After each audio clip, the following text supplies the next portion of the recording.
الحمدللہ الذی ابدع الفلاک والارضین والصلاة والسلام علی من کان نبیا وآدم بین الماء والطین وعلی آلہ الطیبین والطاہرین وصحبہ اجمعین اما بعد فقد قال اللہ تبارک وتعالی فی القرآن الکریم اعوذ باللہ من الشیطان الرجیم بسم اللہ الرحمن الرحیم وَإِذَا سَأَلَكَ عِبَادِي عَنِّي فَإِنِّي قَرِيبٌ أُجِيبُ دَعْوَةَ الدَّاعِ إِذَا دَعَانِ وقال اللہ تبارک وتعالی فی خطابہ القدیم یا ایہا الذین آمنوا اتقوا اللہ وابتغوا الیہ الوسیلہ آمنت باللہ صدق اللہ العظیم وبلغنا رسولہ النبی الامین الکریم ونحن علی ذلک لمن الشاہدین والشاکرین والحمد للہ رب العالمین۔ محترم برادران اسلام و عزیزان گرامی قدر، اللہ تبارک و تعالیٰ کا بے پناہ فضل و کرم اور حضور صلی اللہ تعالیٰ علیہ وآلہ وسلم کے نالین پاک کا تصدق، جن کی برکتوں اور عنایتوں سے ہم تمام دین کی بنیادی باتوں کو سننے اور سنانے کے شرف سے بہرہ مند ہیں۔ اللہ تبارک و تعالیٰ ہم سب پر اور پورے عالم انسانیت پر اپنے فضل و کرم کی بارش فرمائے۔ حالات حاضرہ آپ کے پیش نظر ہیں، جیسا کہ اطلاعات مل رہی ہیں کہ کرونا وائرس بڑی تیزی کے ساتھ پوری دنیا میں عمومی طور پر اور خصوصی طور پر وطن عزیز ہندوستان میں بڑی تیزی کے ساتھ پھیل رہا ہے۔ ہندوستان کے حکومتی ذمہ داران اس بات پر بار بار توجہ کر رہے ہیں کہ اس مرض کے تدارک کے لیے ہمیں احتیاطی تدابیر اختیار کرنے کی ضرورت ہے۔ 27 مارچ سے لے کر 7 اپریل تک یہ عرصہ، یہ پیریڈ بتایا جا رہا ہے کہ بڑی آزمائش کا وقت ہوگا، اور اس 10 یا 11 دنوں کے عرصے میں یہ وائرس بڑی تیزی کے ساتھ پھیل سکتا ہے۔ ہمیں چاہیے کہ ہم جس قدر محتاط ہو سکتے ہوں اس قدر ہم محتاط ہو جائیں۔ لاک ڈاؤن کے ذریعہ، سوشل ڈسٹنس کے ذریعہ بڑے پیمانے پر اس مہلک مرض سے بچا جا سکتا ہے۔ اس کے علاوہ ہمیں چاہیے کہ ہم اپنے گھروں سے باہر نہ نکلیں، خصوصی طور پر ہمارا نوجوان طبقہ جو ہمارے بزرگوں کے ارشادات پر، جیسا کہ مجھے اطلاع ملی ہے کہ توجہ نہیں کرنا چاہتا یا توجہ نہیں کر رہا ہے، میں چاہوں گا کہ ہمارا نوجوان طبقہ توجہ کرے۔ اکابر علماء کرام کی جانب سے جو بھی گزارشات کی گئی ہیں ان گزارشات پر عمل کرے۔ اپنے گھروں میں آپ آرام سے بیٹھے رہیں، گھروں میں نماز ادا کریں، گھروں میں تلاوت قرآن مجید کریں، ذکر و اذکار کریں، اپنے والدین کے ساتھ رہیں، بیوی بچوں کے ساتھ رہیں، ماں باپ کی خدمت کریں، مطالعہ کریں، اللہ کے حضور دعاؤں کا اہتمام کریں۔ ان تمام چیزوں پر آپ حضرات کو خصوصی طور پر توجہ کرنے کی ضرورت ہے۔ میں مساجد کے ذمہ داروں سے بھی، محلوں کے ذمہ داروں سے بھی، متولی حضرات سے، صدور سیکریٹریز سے، علماء کرام سے بھی ملتمس ہوں کہ آپ حضرات بار بار اپنے محلوں میں، اپنے علاقوں میں، مساجد میں اعلان فرمائیں، ہر 2 گھنٹے 3 گھنٹے میں مسلسل اعلان کرتے رہیں کہ ہمارا نوجوان طبقہ جوش اور جذبے میں نہ آئے، خصوصی طور پر گھروں سے باہر نکل کر راستوں پر، چوراہوں پر اور روڈ پہ کٹوں پر بیٹھ کر کے جو وقت گزارا جاتا ہے، ایسی حرکتوں سے ہمارے نوجوان طبقے کو روکنے کی کوشش کریں۔ میں پھر ایک مرتبہ تمام نوجوانوں سے خصوصی طور پر التماس کرتا ہوں کہ یہ وقت بڑی آزمائش کا ہے، آپ احتیاطی تدابیر پر عمل کریں، اپنے گھروں میں آرام سے بیٹھے رہیں اور اپنے بڑوں کی باتیں مانیں، علماء کی باتیں مانیں، ان پر عمل کریں، اس میں عافیت ہے۔ ورنہ ہم دیکھتے ہیں کہ اس مہلک اور متعدی مرض سے جو لوگ فوت ہوتے ہیں، انتقال کر جاتے ہیں، ان کے اپنے ساتھ کس قدر بھیانک معاملات ہوتے ہیں۔ آپ ان تمام پریشانیوں سے بچنا چاہتے ہیں تو احتیاطی تدابیر پر عمل کریں، امید کے توجہ کریں گے انشاءاللہ تعالی۔ آئیے اسی ضمن میں چند باتیں کل کے خطاب کے حوالے سے آج کنٹینیو کرتے ہوئے میں آپ حضرات کے گوش گزار کرنا چاہوں گا۔ ایک اہم موضوع پر گفتگو کا سلسلہ چل رہا ہے اور آج تیسرا خطاب ہے۔ اللہ تبارک و تعالی نے قرآن مجید میں ارشاد فرمایا کہ اے میرے محبوب صلی اللہ تعالیٰ علیہ وآلہ وسلم، میرے بندوں کو بتا دیں جو مجھ سے سوال کرتے ہیں، میری بارگاہ میں دعا کرتے ہیں، مجھ سے مانگتے ہیں، ان سے کہہ دیں کہ میں ان سے دور نہیں ہوں، میں ان کے قریب ہوں۔ اللہ تعالیٰ نے تو اعلان کر رکھا ہے، نحن اقرب الیہ من حبل الورید، اللہ تعالیٰ بندوں کی رگ جان سے زیادہ قریب ہے،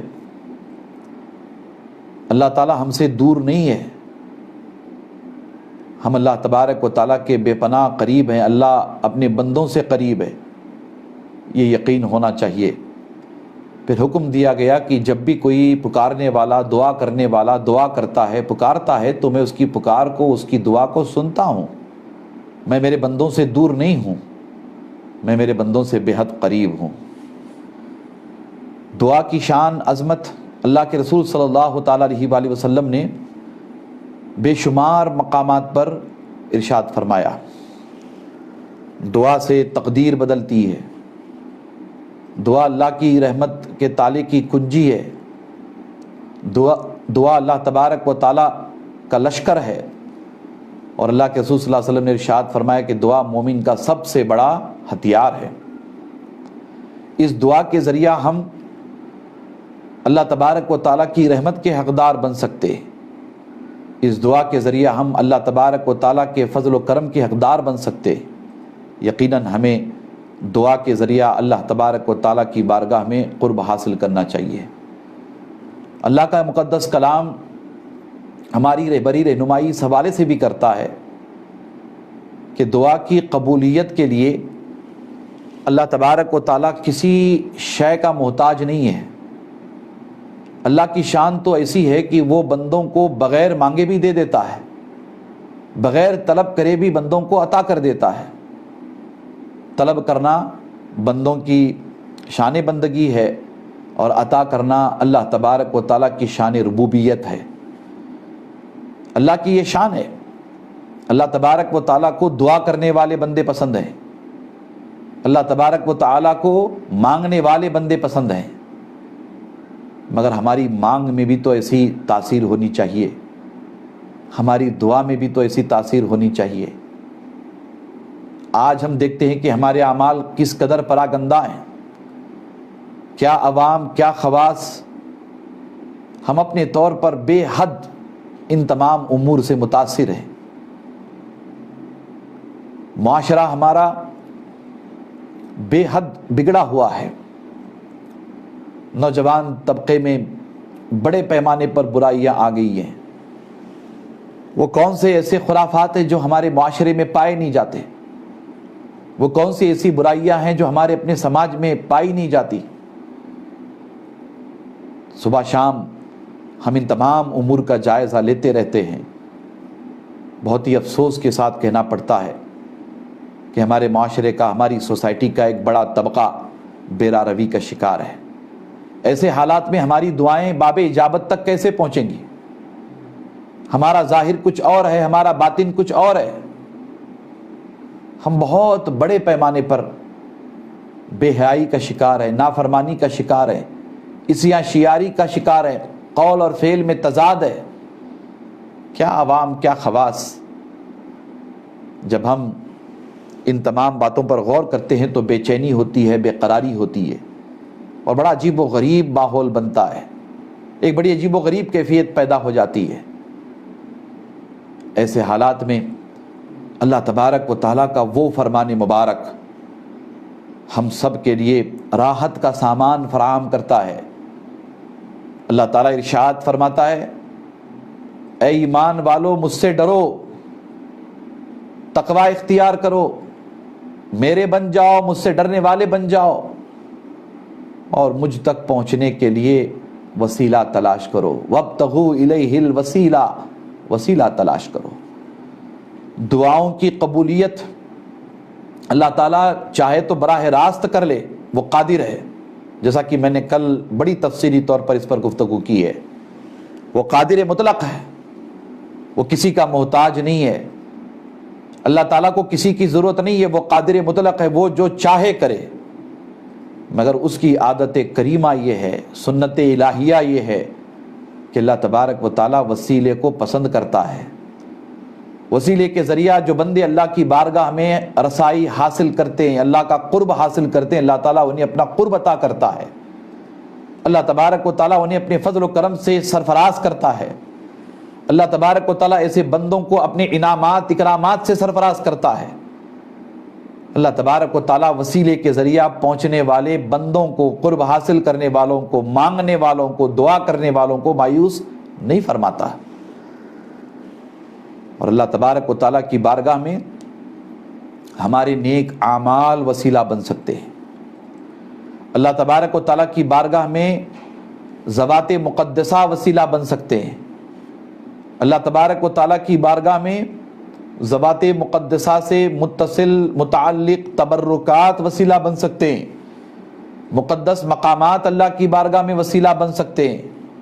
ہماری نیکیاں اللہ کی بارگاہ میں وسیلہ بن سکتی ہیں، جیسا کہ تفصیل میں نے گزشتہ خطاب میں، یعنی کل کے خطاب میں نے آپ سے عرض کی ہے۔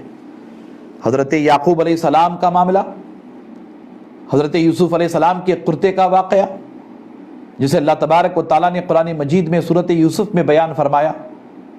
کیسی شان ہے اللہ کے نیک بندوں کی، کیسی شان ہے نبیوں کی، کیسی شان ہے اللہ کے محبوب بندوں کی۔ حضرت یوسف علیہ السلام کا کرتا حضرت یعقوب علیہ السلام کی آنکھوں پہ پڑا تو حضرت یعقوب علیہ السلام کی آنکھوں کی روشنی لوٹ آئی۔ حضرت زکریا علیہ السلام کی دعا قبول نہیں ہو رہی تھی۔ سیدہ مریم جس حجرے میں محو عبادت تھی، اس حجرے میں جا کر دعا مانگنے کا اللہ نے حکم فرمایا۔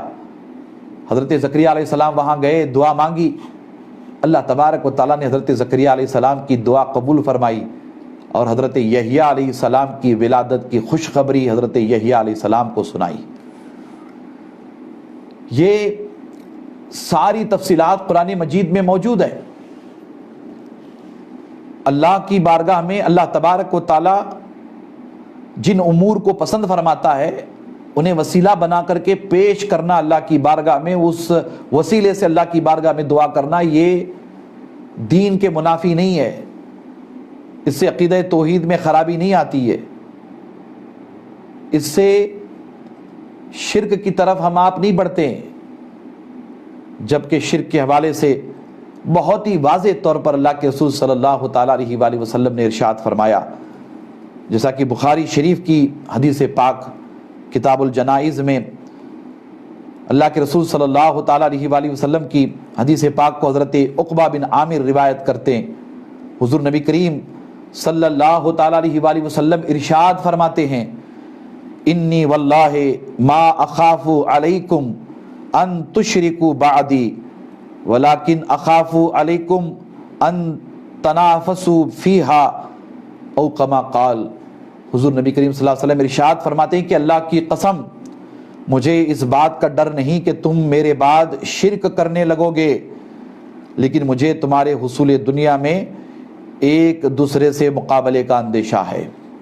جب اللہ کے رسول صلی اللہ علیہ وسلم نے بہت ہی واضح طور پر فرما دیا کہ مجھے اس بات کا ڈر نہیں ہے کہ میرے بعد آپ لوگ شرک کریں گے، جب حضور کی امت شرک نہیں کر سکتی، ہاں میں مانتا ہوں کہ نادانی سے، کم علمی کی بنیاد پر امت میں چھوٹے بڑے گناہ ہوتے ہیں، بیرا روی کا شکار بہت سارے لوگ ہو جاتے ہیں، مگر جہاں تک شرک کی بات ہے اس کی نسبت امت محمدیہ سے قطعی طور پر نہ کرے۔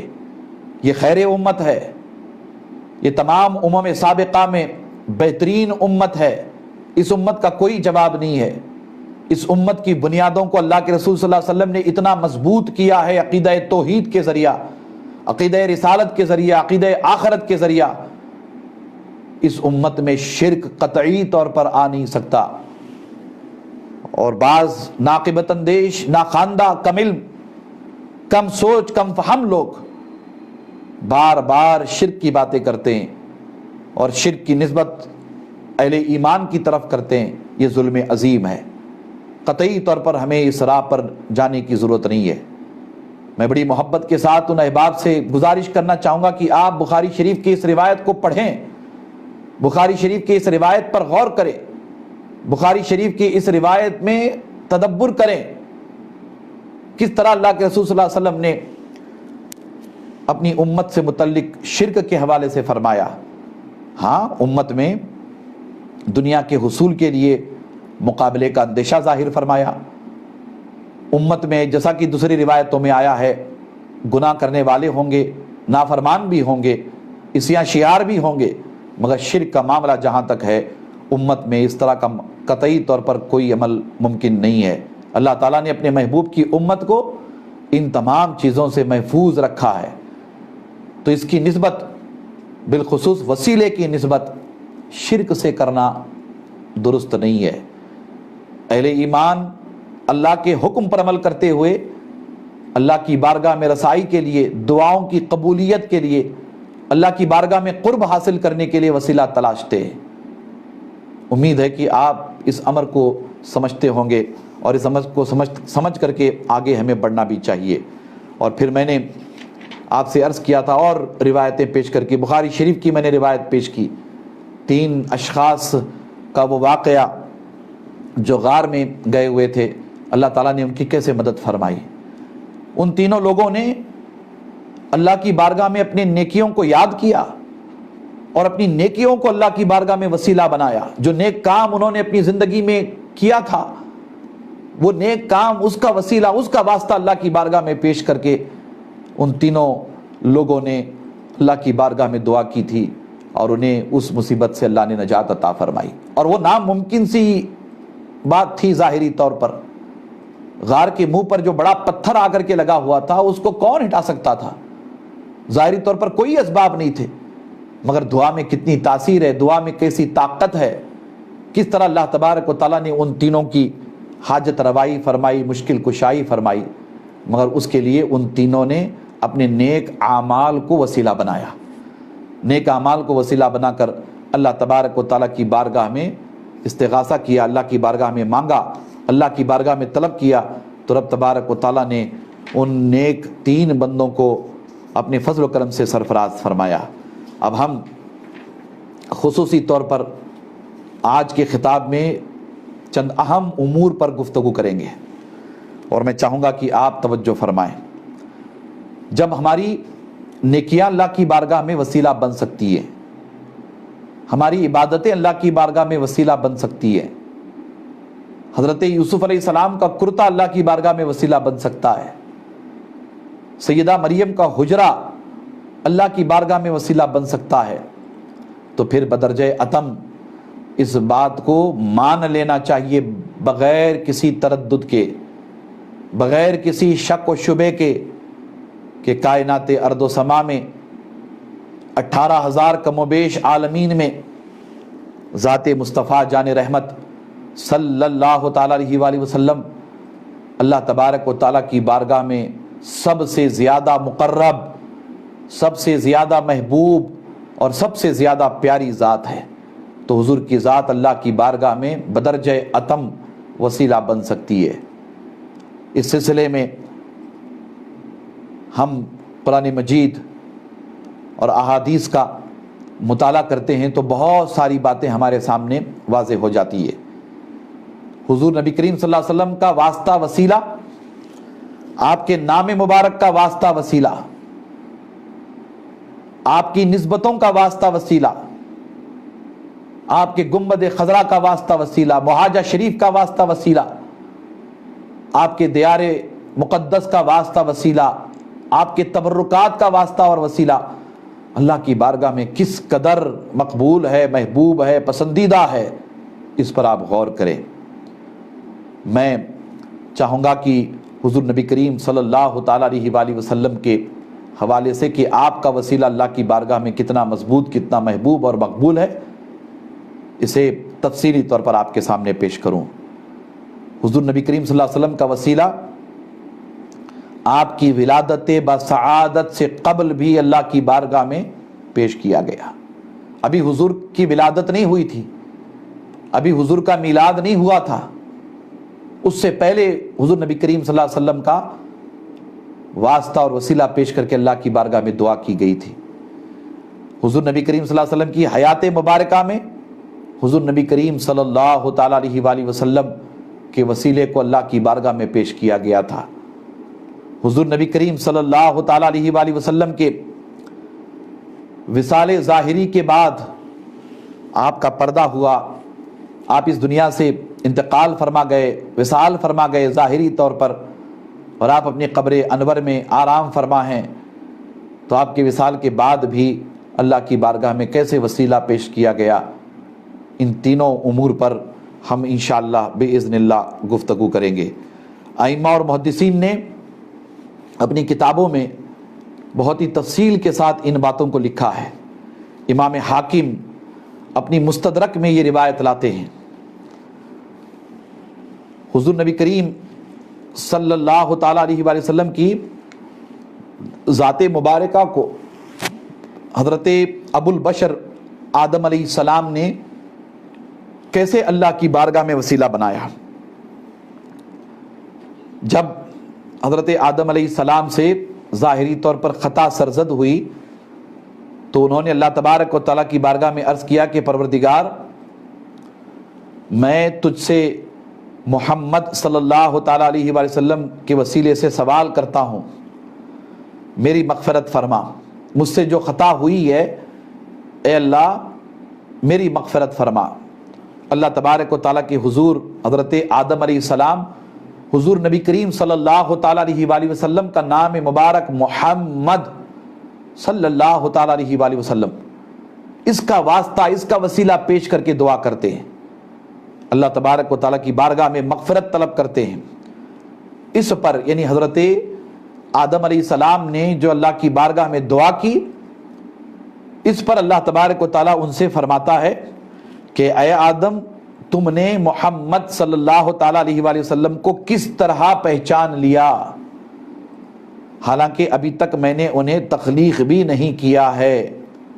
اللہ تعالیٰ حضرت آدم علیہ السلام سے فرماتا ہے کیسے تم نے محمد صلی اللہ تعالیٰ علیہ وآلہ وسلم کو جان لیا۔ حضرت آدم علیہ السلام اللہ تبارک و تعالیٰ کی بارگاہ میں عرض کرتے ہیں کہ مولا، جب تو نے اپنے دست قدرت سے مجھے تخلیق کیا اور اپنی روح میرے اندر پھونکی، میں نے اپنا سر اوپر اٹھایا تو عرش کے ہر ستون پر لا الہ الا اللہ محمد الرسول اللہ لکھا ہوا دیکھا۔ میں نے جان لیا کہ تیرے نام کے ساتھ اسی کا نام ہو سکتا ہے جو تمام مخلوق میں سے تجھے سب سے زیادہ محبوب ہو۔ اس پر اللہ تبارک و تعالیٰ نے فرمایا کہ آدم، تو نے سچ کہا اور مجھے ساری مخلوق میں سب سے زیادہ محبوب وہی ہے، یعنی سب سے زیادہ محبوب مجھے ساری مخلوق میں محمد صلی اللہ تعالیٰ علیہ وآلہ وسلم ہیں۔ اب جبکہ تم نے اس کے وسیلے سے مجھ سے دعا کی ہے تو میں نے آپ کو معاف کر دیا اور اگر محمد صلی اللہ تعالیٰ علیہ وآلہ وسلم نہ ہوتے تو میں اے آدم آپ کی بھی تخلیق نہ کرتا۔ یہ روایت امام حاکم جو بڑے محدث گزرے ہیں وہ اپنی مستدرک میں لاتے ہیں، اور مستدرک کا بڑا مقام، بڑا مرتبہ ہے حدیث کی دنیا میں۔ اس روایت کے ذریعہ ہمیں دو تین باتیں سمجھنا ہے۔ اول تو یہ کہ امام حاکم نے اس روایت کو بیان کر کے باضابطہ طور پر لکھا ہے کہ یہ روایت صحیح قرار دی گئی ہے، یعنی یہ روایت ایسی نہیں ہے جس میں کلام کیا جائے، یہ روایت صحیح روایت ہے۔ اور ایک محدث بڑی ذمہ داری کے ساتھ اس روایت کو صحیح روایت فرماتے ہیں، گرچہ اس روایت کے بارے میں بہت سارے علماء نے اختلاف کیا ہے، ان کا اختلاف، اس اختلاف کی تردید بھی کی گئی ہے، اس کی جرح بھی کی گئی ہے، اس اختلاف کے حوالے سے بہت ساری تحقیقی باتیں بھی سامنے آئی ہیں، مگر امام حاکم کا قول ہمارے لیے بڑی اہمیت رکھتا ہے۔ آپ فرماتے ہیں کہ حدیث صحیح ہے۔ اب اس روایت پر غور کرنے کے بعد ہمیں پتہ چلا کہ ابھی حضور نبی کریم صلی اللہ علیہ وسلم ظاہری طور پر اس دنیا میں تشریف لائے نہیں ہیں، آپ کی تشریف آوری نہیں ہوئی ہے، آپ کی ولادت بس عادت نہیں ہوئی ہے۔ حضرت آدم علیہ السلام نے حضور نبی کریم صلی اللہ تعالیٰ علیہ وآلہ وسلم کا، آپ کے نام کا واسطہ، آپ کے نام کا وسیلہ اللہ کی بارگاہ میں پیش کیا تو اللہ تعالیٰ نے آپ کی دعا قبول فرمائی۔ پھر آگے اللہ نے کیا ارشاد فرمایا کہ آدم آپ صحیح کہتے ہو، میں اس ہستی سے بے پناہ پیار کرتا ہوں، میں اس ہستی سے بے پناہ محبت کرتا ہوں، سب سے زیادہ محبت کرتا ہوں، اے آدم آپ صحیح کہتے ہو۔ پھر اللہ تعالیٰ نے کیا فرمایا کہ آدم اگر محمد صلی اللہ تعالیٰ علیہ وآلہ وسلم کو بنانا مقصود نہ ہوتا تو آپ کی بھی میں تخلیق نہ کرتا۔ اس سے آپ اندازہ لگائیں کہ حضور نبی کریم صلی اللہ تعالیٰ علیہ وآلہ وسلم کا اسم مبارک محمد صلی اللہ تعالیٰ علیہ وآلہ وسلم اللہ کی بارگاہ میں کس قدر محبوب ہے، پسندیدہ ہے۔ حضور کے نام کا وسیلہ پیش کر کے آدم دعا کر رہے تو حضور کے نام کے وسیلے سے دعا قبول ہو رہی ہے، تو آدم کی اولاد کو بھی اس پر توجہ کرنی چاہیے۔ ہم سب آدم کی اولاد ہیں، کم سے کم حضرت آدم علیہ السلام کی سنت پر ہی عمل کر لیتے، آدم علیہ السلام کی اس ادا کو اپنا لیتے۔ حضرت آدم علیہ السلام نے حضور صلی اللہ علیہ وسلم کے وسیلے کو، آپ کے نام مبارک کے وسیلے کو اللہ کی بارگاہ میں پیش فرمایا۔ ہمیں غور کرنا ہے، ہمیں سمجھنا ہے، ہمیں اس بات پر توجہ کرنی ہے اللہ تبارک و تعالیٰ کو اپنے محبوب کا نام کتنا پسندیدہ ہے۔ میں اس لیے ان باتوں پر زور دے رہا ہوں کہ ہمارے اعمال میں ایسی تاثیر کہاں ہے بتائیے، ہماری نیکیوں میں ایسی کشش کہاں ہے بتائیے، ہم اخلاص کہاں سے لائیں گے؟ ہم جس دور سے گزر رہے ہیں یہ دور بڑا عجیب و غریب دور ہے۔ اچھا ہم نیکوکاروں کے دور میں بھی ہوتے تب بھی میں آپ سے کہتا حضرت آدم علیہ السلام سے بڑھ کر کے تو اور کون نیکوکار ہو سکتا ہے؟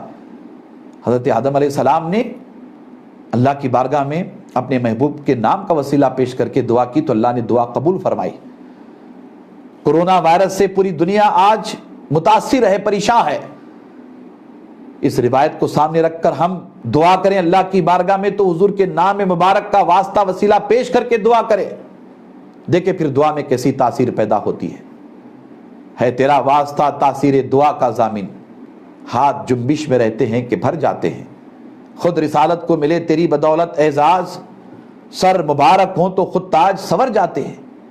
حضور کے نام پاک کا واسطہ وسیلہ دعا میں تاثیر پیدا کرتا ہے، تاثیر دعا کے اندر پاور پیدا کرتا ہے، اور اللہ تبارک و تعالیٰ کو ایسی دعا بے پناہ پسند ہے جو حضور کے نام کے واسطے وسیلے سے اللہ کی بارگاہ میں کی جائے۔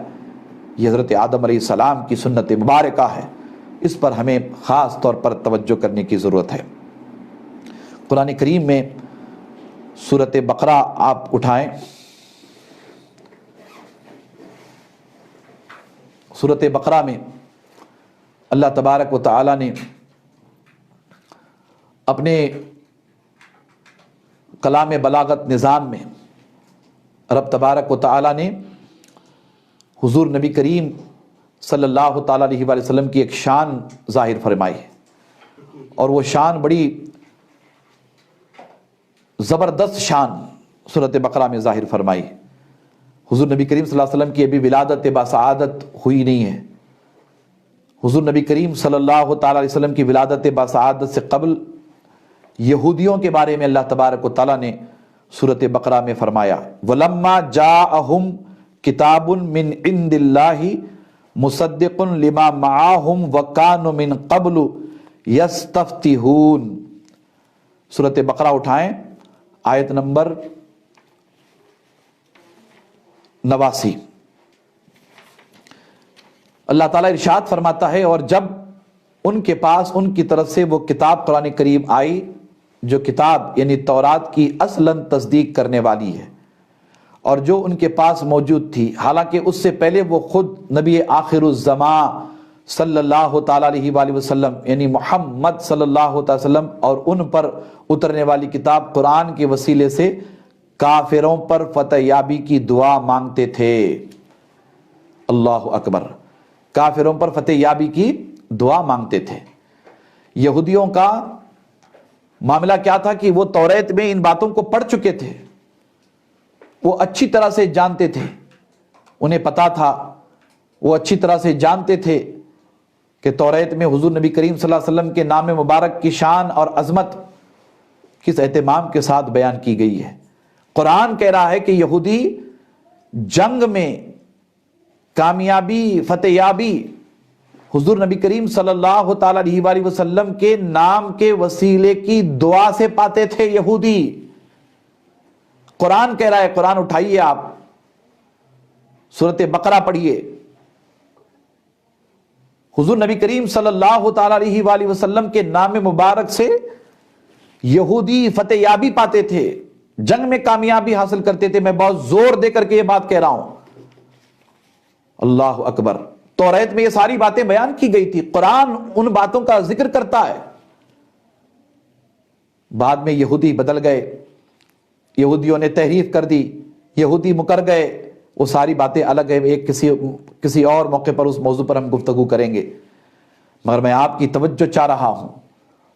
یہودی حضور کی ولادت باسعادت سے قبل، ابھی حضور کی ولادت، حضور کا میلاد ہوا نہیں ہے، اس سے قبل یہودی حضور نبی کریم صلی اللہ تعالیٰ علیہ وآلہ وسلم کے وسیلے سے اللہ کی بارگاہ میں دعا کرتے ہیں تو اللہ انہیں جنگ میں کامیابی عطا فرماتا ہے۔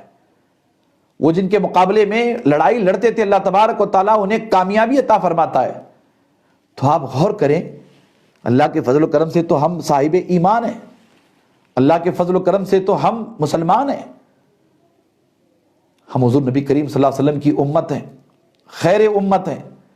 اگر ہم حضور نبی کریم صلی اللہ تعالیٰ علیہ وآلہ وسلم کے نام کا واسطہ وسیلہ سچائی کے ساتھ، ایمانداری کے ساتھ حضور نبی کریم صلی اللہ علیہ وسلم کے نام مبارک، نام محمد صلی اللہ تعالیٰ علیہ وآلہ وسلم کا واسطہ وسیلہ پیش کر کے اللہ کی بارگاہ میں دعا کریں گے تو مجھے کامل یقین ہے کہ اللہ تبارک و تعالیٰ یقیناً ہماری دعاؤں کو اپنی بارگاہ میں شرف قبولیت عطا فرمائے گا۔ حضرات گرامی، یہ حضور نبی کریم صلی اللہ علیہ وسلم کی ولادت بسعادت سے قبل کے میں نے دو واقعات آپ حضرات کی خدمت میں پیش کیے، آپ کے گوش گزار کیے۔ اب اس کے ساتھ ساتھ آپ توجہ کریں کہ ہم حضور نبی کریم صلی اللہ علیہ وسلم کی ولادت بسعادت، حضور نبی کریم صلی اللہ علیہ وسلم کی ولادت بسعادت کے ساتھ حضور نبی کریم صلی اللہ علیہ وسلم کا وسیلہ اللہ تبارک و تعالیٰ کی بارگاہ میں کیسے کہ پیش کیا گیا اور کس طرح حضور کے وسیلے سے اللہ تبارک و تعالیٰ نے اپنے بندوں کو کامیابی، کامرانی عطا فرمائی، اس پر ہم تھوڑی سی گفتگو کرتے ہیں تفصیلی طور پر انشاءاللہ تعالیٰ۔ اور میرے سامنے اس وقت بہت ساری روایات ہیں، ان روایتوں کو میں آپ حضرات کے گوش گزار کرنا چاہوں گا اور میں بہت ہی اہم روایتوں کی طرف آپ کی توجہ چاہ رہا ہوں۔ حضور نبی کریم صلی اللہ تعالیٰ علیہ وآلہ وسلم کی ولادت بسعادت ہو گئی، آپ کا بچپن شریف ہے، عمر مبارک کم و بیش 7 سال ہے۔ امام جلال الدین سیوطی الخصائص الکبریٰ میں اس روایت کو لاتے ہیں، امام زرقانی بھی اس روایت کو بیان کرتے ہیں، امام ابن عساکر بھی اس روایت کو لاتے ہیں۔ حضور نبی کریم صلی اللہ تعالیٰ علیہ وآلہ وسلم کی شان عظمت دیکھیے، آپ کا بچپن مبارک ہے، آپ کے بچپن مبارک میں آپ کی ذات مبارک سے کیسے اللہ کی بارگاہ میں وسیلہ طلب کیا جاتا ہے، اس پر آپ غور کریں۔ اللہ اکبر۔ مکہ مکرمہ میں قحط پڑ گیا تھا، اس وقت بارش نہ ہونے کے سبب مکہ کے لوگ بے پناہ پریشان تھے، سخت قحط سالی تھی۔ قریش اور آپس میں بہت سارے لوگ مشورہ کرنے لگے۔ مشورے میں کسی شخص نے کہا کہ لات، عزا، حبل، منات، یہ جو بڑے بڑے بت ہیں ان کا وسیلہ پکڑ کر کے دعا کی جائے، یا انہیں وسیلہ بنایا جائے، یا ان سے مانگا جائے۔ یہ بات دھیان میں رکھیے گا کہ قرآن کریم میں غیر اللہ سے مراد بت ہیں۔ اللہ تبارک و تعالیٰ نے قرآن مجید میں جہاں جہاں غیر اللہ غیر اللہ غیر اللہ فرمایا، اور احادیث میں جہاں اللہ کے رسول صلی اللہ علیہ وسلم نے غیر اللہ کا بار بار تذکرہ فرمایا، وہاں اس سے مراد اصنام باطن ہے۔ اصنام باطل کا ذکر کیا گیا ہے، یہ بت ہیں۔ اس کا تعلق اہل ایمان سے قطعی طور پر نہیں کیا جا سکتا، یا اس کی نسبت یا اس طرح کی روایتوں کی نسبت ہم اللہ کے محبوب بندوں کی جانب قطعی طور پر نہیں کر سکتے۔ یہ امت میں بہت بڑی غلط فہمی پیدا کی گئی ہے۔ وہ آیتیں جو بتوں کے رد میں نازل ہوئی ہیں، ان آیتوں کو اٹھا کر کے ہم انبیاء کرام علیہم السلام کی طرف یا اولیاء کرام کی طرف یا اللہ کے مقرب بندوں کی طرف منسوب کرتے ہیں۔ یہ بہت بڑی جہالت ہے، بہت بڑا ظلم ہے، کتمان حق ہے، حق کو چھپانے کے مترادف ہے۔ قرآن میں اور حدیث میں جہاں جہاں غیر اللہ کا لفظ آیا ہے، یہ بتوں کی تردید ہے، اصنام باطل کی تردید ہے۔ اس سے اللہ کے نیک اور محبوب بندوں کا قطعی طور پر کوئی تعلق نہیں ہے۔ یہ اصول اچھی طرح سے آپ اپنے ذہن میں محفوظ کر لیں۔ اکثر ہم دیکھتے ہیں سوشل میڈیا وغیرہ پر بعض جاہل قسم کے لوگ، ان پڑھ قسم کے لوگ جنہیں آتا جاتا کچھ نہیں ہے، دین کی، مذہب کی ابجد حوت سے بھی وہ واقف نہیں ہے، ایسے لوگ شرک کی باتیں کرتے ہیں، اور وہ آیتیں جو بتوں کے رد میں نازل کی گئی، ان آیتوں کا انطباق اور اس کا اطلاق اللہ کے محبوب بندوں کی طرف کرتے ہیں۔ یہ بہت بڑا ظلم ہے، بہت بڑا ظلم ہے، امت میں افتراق پیدا کرنے کی بڑی سازش ہے۔ اس سازش کو ہمیں اچھی طرح سے جاننا چاہیے۔ وہاں مکہ مکرمہ میں جب بارش نہیں ہو رہی تھی تو مشورہ ہوا کہ بتوں سے مانگا جائے۔ ان میں ایک بہت ہی خوبصورت اور اچھی سوچ والا شخص بیٹھا ہوا تھا۔ توجہ کے ساتھ سنیے گا، ایک باوجاہت اور خوبصورت اور عمدہ سوچ والا شخص وہاں بیٹھا ہوا تھا۔ یعنی انہیں کفار مشرکین کے درمیان، قریش کے درمیان جو اس طرح کے مشورے دے رہے تھے، فلاں بت سے مانگا جائے، فلاں بت سے مانگا جائے، تو انہی میں سے ایک اچھی سوچ والا شخص بیٹھا ہوا تھا۔ یعنی اچھی بات کہنے کے لیے یہ بات دھیان میں رکھیے گا کہ اچھی سوچ بھی ضروری ہے۔ جس کی سوچ اچھی ہوتی ہے اس کی بات بھی اچھی ہوتی ہے۔ سوچ میں خرابی پیدا ہو تبھی بات میں بھی خرابی آ جاتی ہے، سوچ گندی ہوگی تو بات میں بھی گندگی آ جاتی ہے۔ اللہ اکبر۔ کہا کہ ایک باوجاہت، خوبصورت اور عمدہ سوچ والا شخص وہاں بیٹھا ہوا تھا۔ اس نے کہا کہ کن سوچوں میں بھٹک رہے ہو، کیا باتیں کر رہے ہو، کس طرح کی بےہودہ قسم کی گفتگو کر رہے ہو، بتوں سے مانگنے کی بات کر رہے ہو، کس طرح کی تم بےہودہ قسم کی گفتگو کر رہے ہو۔ وہ اچھی سوچ والا شخص کہتا ہے حالانکہ تم میں حضرت ابراہیم اور حضرت اسماعیل علیہم السلام کی نسل باقی ہے، تمہارے درمیان حضرت ابراہیم علیہ السلام کی اولاد موجود ہے، حضرت اسماعیل علیہ السلام کی اولاد موجود ہے، تمہارے درمیان ہاشمی گھرانے کے مقتدر ہستیاں موجود ہیں، تم انہیں چھوڑ کر کے بتوں سے مانگتے ہو، جاؤ ان سے مشورہ کرو، ان سے ملاقات کرو۔ اس پر وہ لوگ کہنے لگے کہ اس سے تمہاری کیا مراد ہے، کہیں تمہاری مراد ابو طالب تو نہیں ہیں؟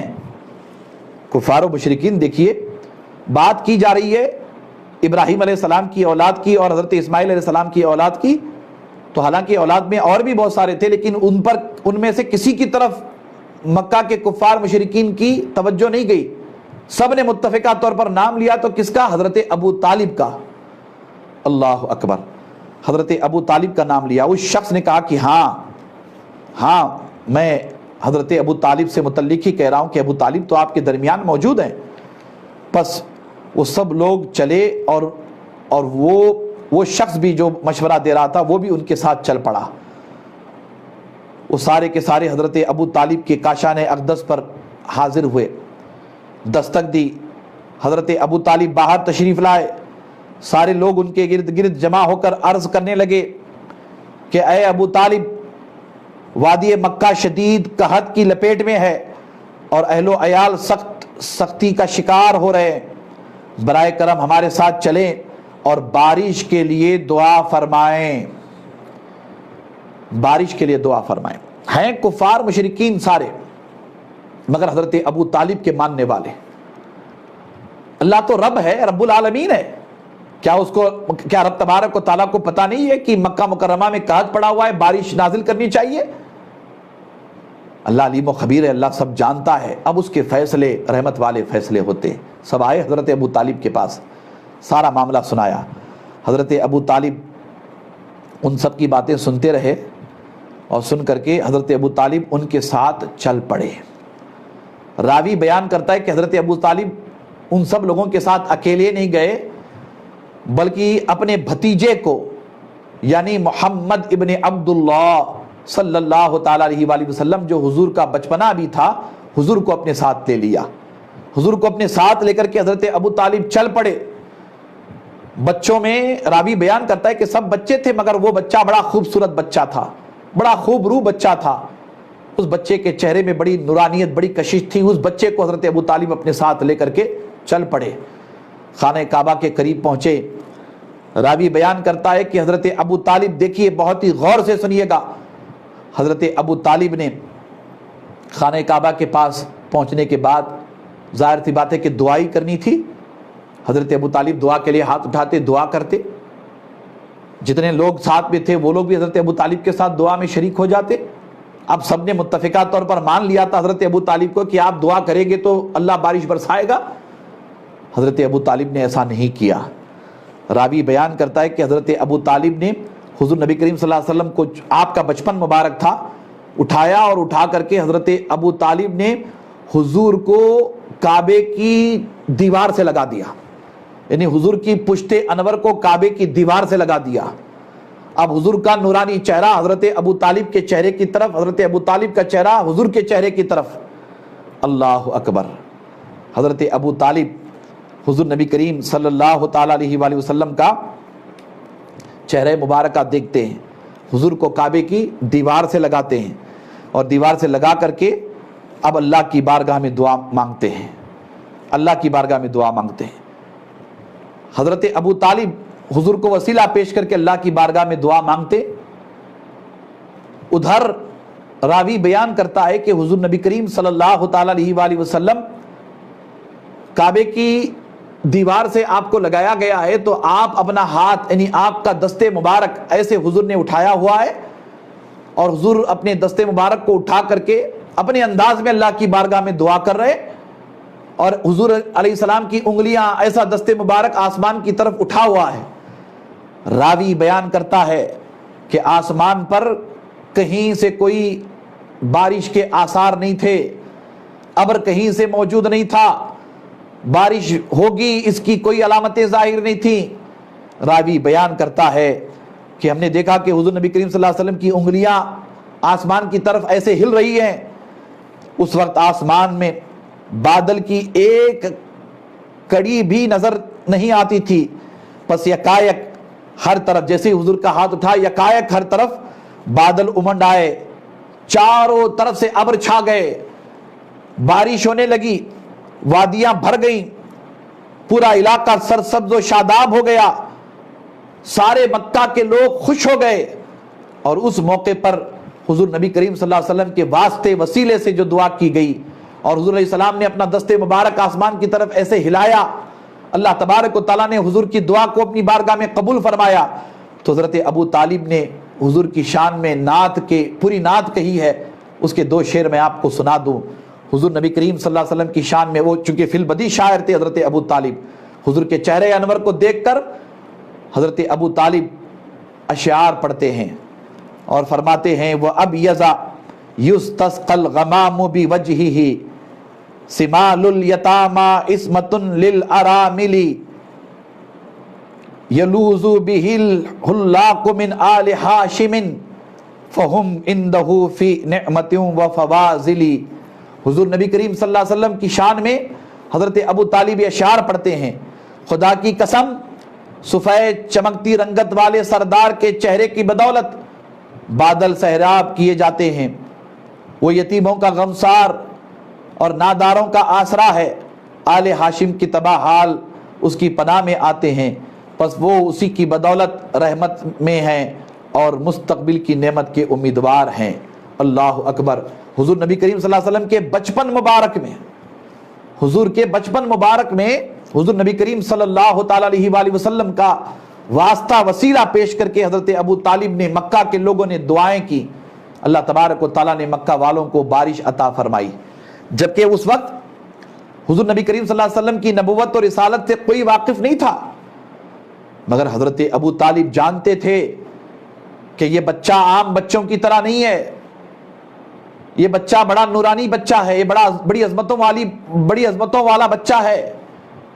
حضور کی شان، حضور کی عظمت حضرت ابو طالب جانتے تھے، تبھی تو حضرت سارے بچے تو تھے، بہت سارے بچے تھے، قریش کے بچے تھے، بنو ہاشم کے بچے تھے، مگر اللہ کے رسول صلی اللہ علیہ وسلم کو ہی حضرت ابو طالب نے منتخب فرمایا۔ کیوں حضرت ابو طالب نے حضور کو منتخب فرمایا؟ اس لیے حضور کو چنا کہ حضرت ابو طالب جانتے تھے کہ یہ بچہ عام بچہ نہیں ہے، بلکہ اشعار بتا رہے ہیں کہ حضرت ابو طالب بچپن میں حضور نبی کریم صلی اللہ علیہ وسلم کو کس قدر عقیدت اور محبت کی نگاہ سے دیکھتے تھے۔ اللہ اکبر۔ اب حضور نبی کریم صلی اللہ علیہ وسلم کی حیات ظاہری میں وسیلہ اللہ کی بارگاہ میں صحابہ اکرام رضوان اللہ تعالیٰ علیہ مجمعین نے بھی پیش کیا، اور یہ بڑی عظمتوں والا اور بڑی شان والا صحابہ اکرام رضوان اللہ تعالیٰ علیہ مجمعین کا عمل ہے۔ بتاؤں آپ کو، یہ روایت بہت ہی مشہور معروف روایت ہے، اسے امام ترمذی اپنی جامع میں، امام نسائی اور امام ابن ماجہ اپنی سنن میں لاتے ہیں۔ حضرت عثمان بن حنیف رضی اللہ تعالیٰ عنہ راوی ہے،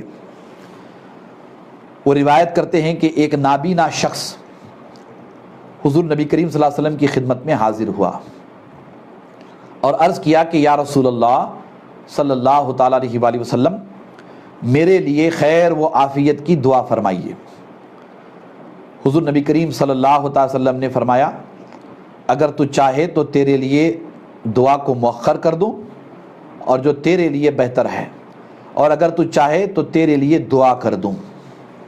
نابینا شخص مطلب ہے کہ آنکھوں میں اس صحابی کی روشنی نہیں تھی، وہ نابینا تھے، ہم عرف عام میں اندھا کہتے ہیں یا اندھے کہتے ہیں۔ ظاہری طور پر وہ صحابی نابینا تھے، دیکھ نہیں پاتے تھے، آنکھوں کی روشنی ان کی ختم ہو گئی تھی۔ اب وہ حضور کی بارگاہ میں پہنچ کر کے عرض کرتے ہیں کہ اللہ کے رسول نظر کرم فرمائیں۔ بہت ہی غور سے سنیے گا، اور میں بہت زور دے کر کے روایت آپ کے سامنے پیش کر رہا ہوں، اور بھی روایتیں آپ سے عرض کروں گا انشاءاللہ تعالی، توجہ کا طالب ہوں۔ وہ صحابی رسول حضور کی بارگاہ میں عرض کرتے ہیں کہ اللہ کے رسول میرے لیے دعا فرمائیے، اے اللہ کے رسول صلی اللہ علیہ وسلم میرے لیے خیر و عافیت کی دعا فرمائیے۔ کیا معنی مطلب ہے کہ اللہ کے رسول میرے لیے دعا فرمائے، آنکھوں کی روشنی میری چلی گئی ہے، آپ دعا فرمائیں تو آنکھوں کی روشنی اللہ مجھے عطا فرمائے۔ وسیلے کو بس اسی حد تک سمجھیے گا، دینے والی ذات، عطا کرنے والی ذات اللہ کی ہے، مگر اللہ تبارک و تعالیٰ کی بارگاہ میں واسطہ اور وسیلہ کی کس قدر اہمیت ہے، اس پر غور کریں۔ وہ صحابی رسول کیا وہ نہیں جانتے تھے کہ آنکھوں کی روشنی دینے والا اللہ اور آنکھوں کی روشنی لینے والا بھی اللہ؟ حضور نبی کریم صلی اللہ تعالیٰ علیہ وآلہ وسلم اس صحابی سے کہہ دیتے کہ اللہ کی مرضی اس میں تھی کہ تیری آنکھوں کی روشنی چلی گئی ہے، میں کیا کر سکتا ہوں؟ حضور نے یہ نہیں فرمایا۔ جب انہوں نے دعا کی گزارش کی تو حضور نے دو آپشن رکھے۔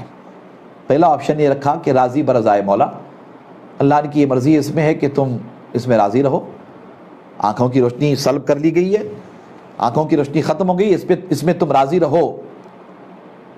اور دوسرا آپشن کیا رکھا، اگر تم چاہتے ہو تو میں تمہارے لیے دعا کر دوں تمہارے لیے۔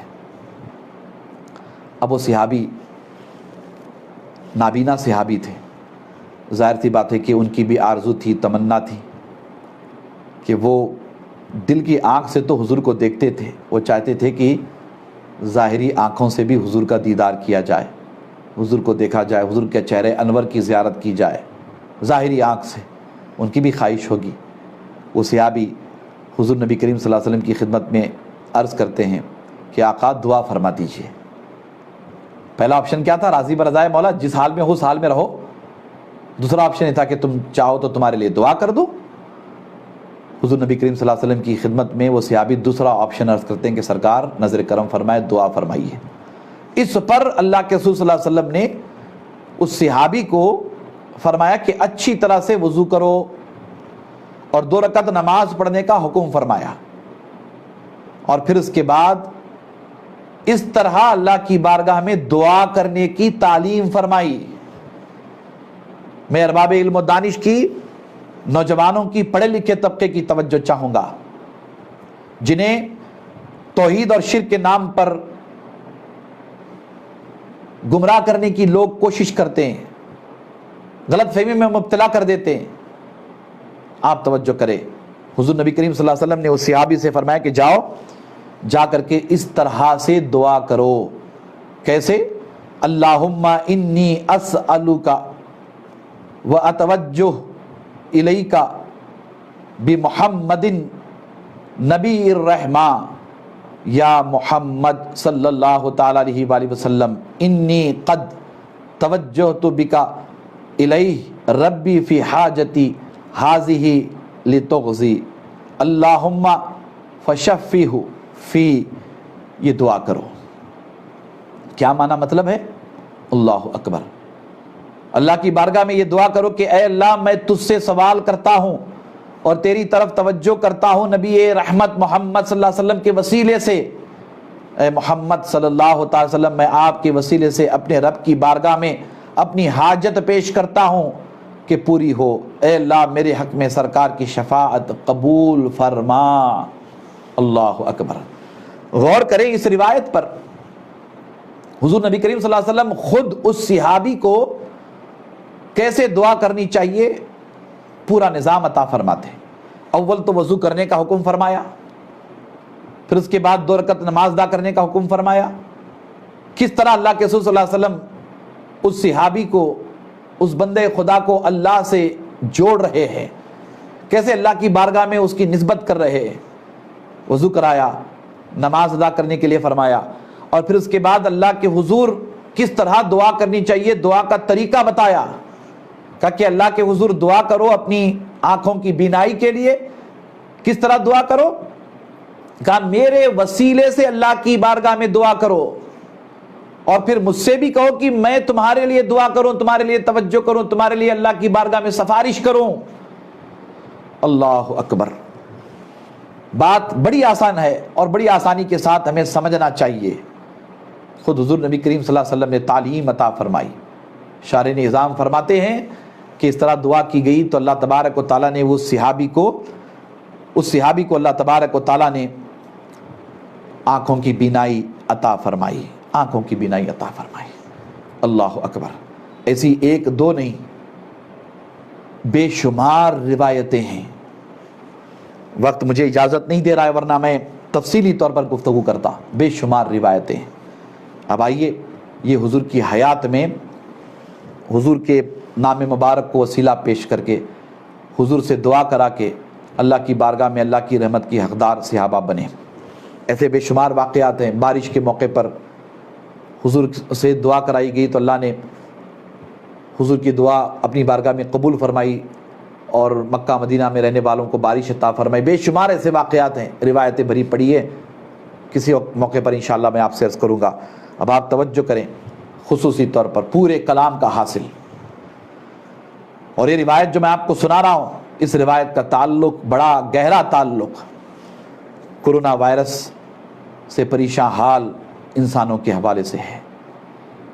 اس پر خصوصی توجہ اہل ایمان کی چاہیے، تمام مسلمانوں کی چاہیے۔ میرا یہ پیغام جہاں جہاں تک پہنچے میں سب سے توجہ کا بڑی محبت کے ساتھ طالب ہوں۔ آپ غور کریں، حضرت ابو جوزہ اور حضرت اوس بن عبداللہ یہ روایت کرتے ہیں، مدینہ منورہ کے لوگ قحط میں مبتلا ہو گئے۔ مدینہ منورہ میں بارش نہیں ہو رہی تھی، قحط پڑ گیا، لوگ پریشان حال تھے۔ حضور علیہ السلام کا وصال مبارک ہو چکا ہے، حضور پردہ فرما چکے ہیں۔ ام المومنین عائشہ صدیقہ رضی اللہ تعالی عنہا موجود ہیں مدینہ منورہ میں۔ مدینہ منورہ کے لوگ ام المومنین کی بارگاہ میں حاضر ہوتے ہیں اور عرض کرتے ہیں کہ اے ام المومنین، مدینے میں قحط سالی کے سبب حالات بد سے بدتر ہوتے چلے جا رہے ہیں، مویشی مر رہے ہیں، پینے کے لیے پانی نہیں ہے، لوگ حیران ہیں، لوگ پریشان ہیں۔ اے ام المومنین توجہ فرمائیں۔ ام المومنین عائشہ صدیقہ رضی اللہ تعالی عنہا، اللہ اکبر، حضور کی زوجہ محترمہ۔ امام دارمی اس روایت کو لاتے ہیں، امام دارمی جو امام مسلم کے بھی استاذ ہیں، بڑے محدث، اور یہ استاذ المحدثین ہے، امام المحدثین ہے، اللہ اکبر۔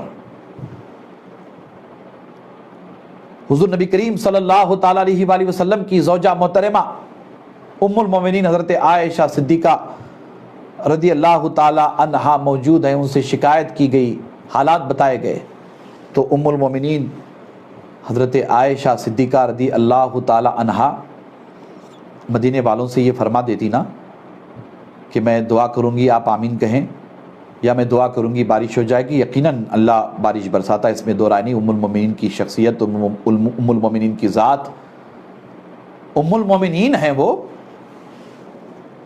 سیدہ عائشہ صدیقہ رضی اللہ تعالی عنہا ہیں، وہ بلا شبہ وہ اللہ کی مقرب بندیوں میں سے، محبوب بندیوں میں سے وہ دعا کرتی، یقیناً دعا کرتی، مگر ام المومنین نے ایسا نہیں کیا۔ راوی بیان کرتا ہے، اللہ اکبر، ام المومنین سے جب کہا گیا کہ بارش نہیں ہو رہی ہے، آپ توجہ فرمائیں، تو ام المومنین نے فرمایا کہ حضور نبی کریم صلی اللہ علیہ وسلم کی قبر انور یعنی روضہ اقدس کے پاس جاؤ اور اس سے ایک کھڑکی، روشن دان سوراخ آسمان کی طرف کھول دو، قبر انور اور آسمان کے درمیان کوئی پردہ حائل نہ رہے۔ اللہ اکبر، غور کریں، توجہ کریں، میرے خطاب کو جو لوگ سن رہے ہیں میں ان سے بڑی محبت کے ساتھ درخواست کرتا ہوں کہ غور کریں۔ ام المومنین سیدہ عائشہ صدیقہ رضی اللہ تعالی عنہا دعا فرما دیتی تو بات بن جاتی، مگر امت کی رہبری رہنمائی، اللہ کے بندوں کی رہبری رہنمائی ام المومنین عائشہ صدیقہ فرما رہی ہے کہ جاؤ حضور نبی کریم صلی اللہ علیہ وسلم کے روضہ انور کی طرف جاؤ، جاؤ حضور نبی کریم صلی اللہ علیہ وسلم کی بارگاہ میں جاؤ۔ کیا میسج آپ لے رہے ہو؟ اس روایت کو پڑھنے کے بعد، اس روایت کو سننے کے بعد کیا بات آپ کی ہماری سمجھ میں آتی ہے؟ کہ بندے جب بھی پریشان ہوں، آزمائش ہو، قحط سالی ہو، بیماریاں سیماریاں آئیں، ہلاک کر دینے والی متعدی امراض آئے، پریشانی آ جائے، آزمائش میں امت اور ملت مبتلا ہو جائے، تو ام المومنین عائشہ صدیقہ رضی اللہ تعالی عنہا کیا طریقہ کار اختیار کرتی ہیں کہ بندو جب بھی پریشانی آئے ادھر ادھر نہ بھٹکنا، ادھر ادھر نہ جانا، وقت ضائع نہ کرنا، پریشان نہ ہونا، جب بھی آزمائش ہو تمہارے لیے ایک ہی سہارا ہے، اور وہ سہارا گنبد خضرا ہے، گنبد خضرا، گنبد خضرا۔ حضور نبی کریم صلی اللہ علیہ وسلم کی بارگاہ ہے، حضور کا آستانہ ہے، حضور کا در مبارک ہے۔ وہاں جاؤ، وہاں جا کر کے مانگو، وہاں جا کر کے طلب کرو، ان کے واسطے سے، ان کے وسیلے سے اللہ کی بارگاہ میں طلب کرو، اللہ عطا فرمائے گا، اللہ کرم فرمائے گا۔ ام المومنین توجہ دلا رہی ہیں، اور عمل کیسا؟ غور کریں۔ فرماتے ہیں کہ حجرہ مبارکہ ہے حضور کا روضہ مبارکہ ہے، جہاں حضور کی قبر انور ہے، دار عائشہ ہی ہے، آج گنبد خضرا کی شکل میں ہے، اس زمانے میں حجرہ مبارک تھا، کھڑکی ایک اوپر کھلتی تھی آسمان کی اور حضور کے قبر انور کے درمیان کوئی پردہ حائل نہ ہو۔ اس کے لیے کیا فرمایا کہ جاؤ، جا کر کے ایک کھڑکی کھولو یا ایک سوراخ کرو، سوراخ، ایک کھڑکی کھولو، روشن دان کھولو، اور یا ایک سوراخ کر دو، حضور کے قبر انور اور آسمان کے درمیان کوئی چیز پردہ نہ بنے، حائل نہ بنے، اللہ کرم فرمائے گا۔ اللہ اکبر۔ میں پوچھنا چاہتا ہوں ان کم علموں سے، ام المومنین عائشہ صدیقہ سے بڑھ کر عقیدہ توحید کا جاننے والا یا جاننے والی کوئی تھی؟ ام المومنین سے بڑھ کر کے شرک کے بارے میں معلومات کسی کو تھی؟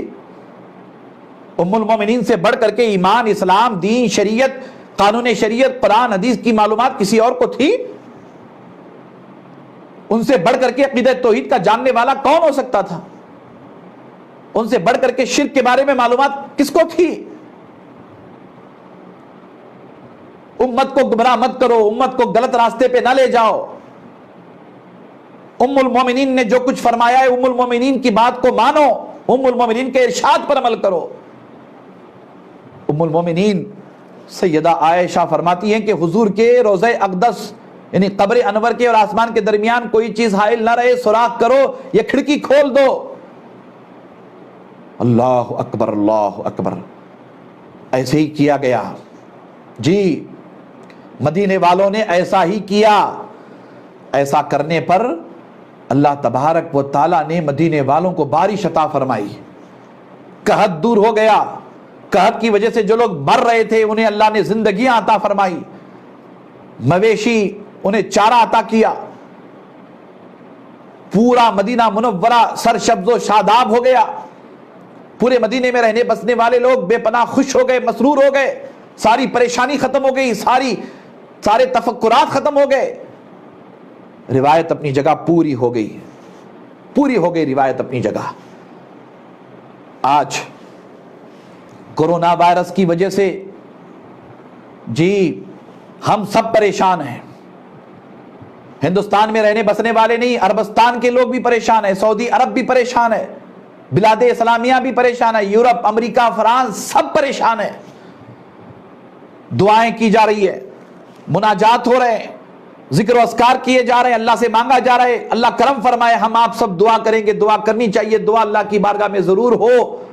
اس کے ساتھ ساتھ ہمیں اس امر کی طرف توجہ کرنا ہے کہ حضور نبی کریم صلی اللہ تعالی علیہ وآلہ وسلم کے روضہ مبارکہ پر آج جو گنبد خضرا ہے، گنبد خضرا پر کھڑکی ہے، ایک کھڑکی، گنبد خضرا کی کھڑکی اگر کھول دی جائے، گنبد خضرا کی کھڑکی کھول دی جائے اور سارے علماء، ذمہ داران، بالخصوص سعودی عرب میں رہنے بسنے والے بلاد اسلامیہ کے اکابر علماء، ذمہ داران، آیان سلطنت سب مل کر حضور نبی کریم صلی اللہ علیہ وسلم کی بارگاہ میں پہنچیں، حضور کے محاجہ سنہری جالی کے پاس پہنچیں، صلاۃ و سلام پیش کریں، حضور کے وسیلے سے اللہ کی بارگاہ میں دعا کریں اور عرض کریں کہ اے اللہ ہمارے پاس کوئی عمل ایسا نہیں ہے جسے ہم تیری بارگاہ میں وسیلہ بنا سکیں، اے اللہ ہماری زبان ایسی نہیں ہے جو دعا کے قابل ہو، اے اللہ ہمارے ہاتھ ایسے نہیں ہے جو دعا کے لیے اٹھیں، اے اللہ ہمارے پاس الفاظ ایسے نہیں ہیں جو دعا کے لیے ادا ہوں۔ سب مل کر کے حضور کی بارگاہ میں پہنچ کر التجا کریں، اللہ کی بارگاہ میں حضور کے وسیلے سے محاجہ شریف کے پاس کھڑے ہو کر کے دعا کریں۔ مسجد نبوی کو بند کرنے کی ضرورت نہیں ہے، جاؤ جا کر کے مسجد نبوی میں حضور کی بارگاہ میں دعا کرو، عاجزی انکساری کے ساتھ حضور کے وسیلے سے اللہ کی بارگاہ میں دعا کرو، حضور کے محاجہ شریف کے پاس پہنچ کر کے دعا کرو۔ مجھے امید ہے اللہ تبارک و تعالی کرونا وائرس سے صرف مکہ مدینہ میں رہنے والوں کو نہیں، اگر گنبد خضرا کی کھڑکی کھل گئی، معاجہ شریف کے پاس پہنچ کر کے حضور کے وسیلے سے سارے لوگ دعا مانگنے والے بن گئے، گڑ گڑا کر کے دعا مانگنے والے بن گئے، تو تنویر ہاشمی پورے یقین کے ساتھ کہے گا کہ کسی کو کرونا وائرس سے علاج کرانے کی فکر کرنے کی قطعی طور پر ضرورت نہیں ہے۔ مدینے کے آقا صلی اللہ تعالی علیہ وآلہ وسلم ہماری مناجات پر صرف آمین کہہ دیں گے تو کرونا وائرس سے پورے عالم انسانیت کو نجات ملے گی انشاءاللہ تعالی، پورے عالم انسانیت کو کرونا وائرس سے نجات ملے گی۔ میں پورے یقین کے ساتھ کہہ رہا ہوں، پورے یقین کے ساتھ کہہ رہا ہوں، ہمیں یہ راستہ، یہ طریقہ اختیار کرنا چاہیے۔ بالخصوص میں اسلامی ممالک سے گزارش کرتا ہوں، ترکی سے گزارش کرتا ہوں، سعودی عربیہ سے گزارش کرتا ہوں، اگر ہمارا یہ پیغام ان تک پہنچے، ان تک پہنچایا جائے کہ اس طرح کی فیلنگ، اس طرح کے احساسات ہندوستان میں رہنے بسنے والوں کے ہیں، اس طرح کے احساسات دنیا کے کروڑوں مسلمانوں کے ہیں، حضور کے گنبد خضرا کی کھڑکی کھول دی جائے، معاجہ شریف کے پاس جا کر کے دعا کی جائے، حضور کے وسیلے سے دعا کی جائے، اللہ کی بارگاہ میں اللہ کرم فرمائے گا، ہمارا یہ پیغام سب تک پہنچے اور اس پیغام پر ہم آپ مل کر کے عمل کریں گے تو مجھے امید ہے کہ ہم ضرور کامیابی، کامرانی سے ہمکنار ہوں گے اور کرونا وائرس سے اللہ تبارک و تعالیٰ پورے عالم انسانیت کو نجات عطا فرمائے گا۔ آج خطاب میں خصوصی طور پر مجھے یہی ساری باتیں عرض کرنی تھیں، امید کہ آپ توجہ کریں گے انشاءاللہ تعالیٰ۔ خصوصی طور پر آج میں ایک بات اور آپ سے کرنا چاہوں گا کہ آج 3 شعبان ہے اور 3 شعبان امام حسین علیہ السلام کی ولادت بسعادت کا دن ہے۔ آپ سب کو شہزادہ رسول امام حسین علیہ السلام کی ولادت بسعادت مبارک ہو، پورے عالم اسلام کو مبارک ہو۔ مجھے امید ہے کہ اللہ تبارک و تعالیٰ حضور کے وسیلے سے اور حضور کے شہزادوں کے وسیلے سے ہماری دعائیں قبول فرمائے گا، اللہ ہم سب پر اپنے فضل و کرم کی بارش فرمائے گا، اللہ تبارک و تعالیٰ ہمارے حالات پر کرم فرمائے، اپنے فضل و کرم سے ہم سب کو سرفراز فرمائے اور کرونا وائرس سے پورے عالم انسانیت کو اللہ تبارک و تعالیٰ نجات عطا فرمائے، آمین بجاہ حبیبہ الکریم علیہ تحیۃ و تسلیم۔